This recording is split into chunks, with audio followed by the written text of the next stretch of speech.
Quick video on how to do a window regulator on an R53. I got an '02 Mini Cooper S with 200,000 miles on it, and the window regulator finally gave up. So the first thing you got to do obviously is get that door panel off of there.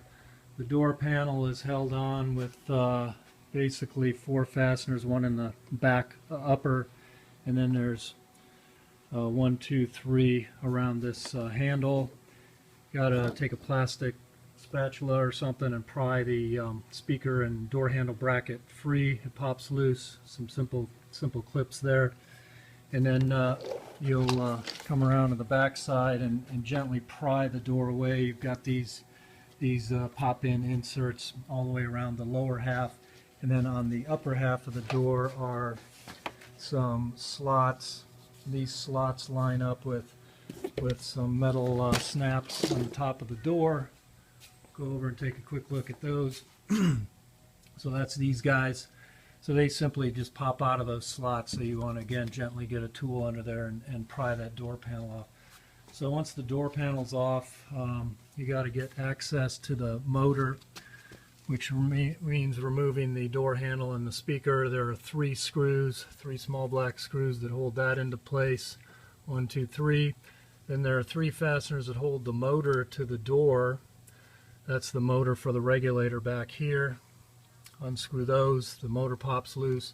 There are 4 fasteners that hold the rails, one on the top of the rail, and then on the back of the door the rear rail. And then underneath there's a bolt that's got a spherical washer on it, so you want to make sure you reuse that obviously, so that that bolt can adjust to the angle of the rail. The window is held in place by a kind of strange bolt that's got a big sort of geared outer diameter, and the window slides into this slot here, and then there's a big hole in the window, and the geared bolt screws in there. If you're looking at the door panel coming through from the outside, the bolt does have a Torx insert on it, so if you get this thing lined up with the right hole, you can actually go through with a Torx tool and hit that bolt and remove it.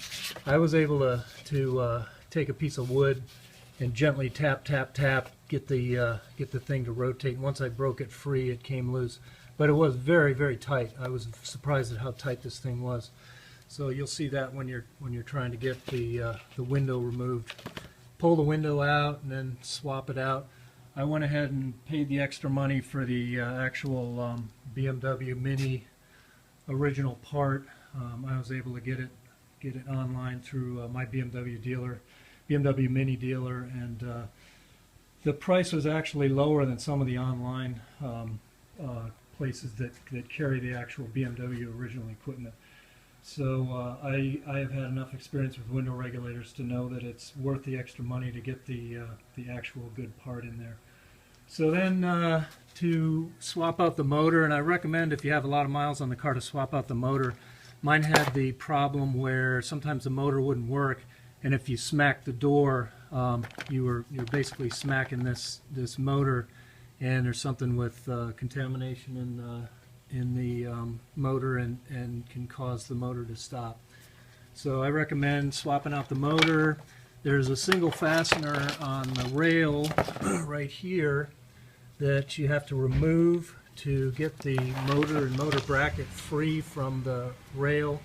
That allows you to get to the last of the fasteners on the back of the motor bracket, so you can swap out the motor on the regulator. It's a pretty straightforward job.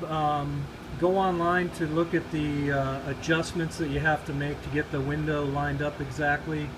But when I swapped out this factory or the original equipment part, it went in beautifully, and almost no adjustments were required. So again, I recommend going with the original Mini part and spending the extra money.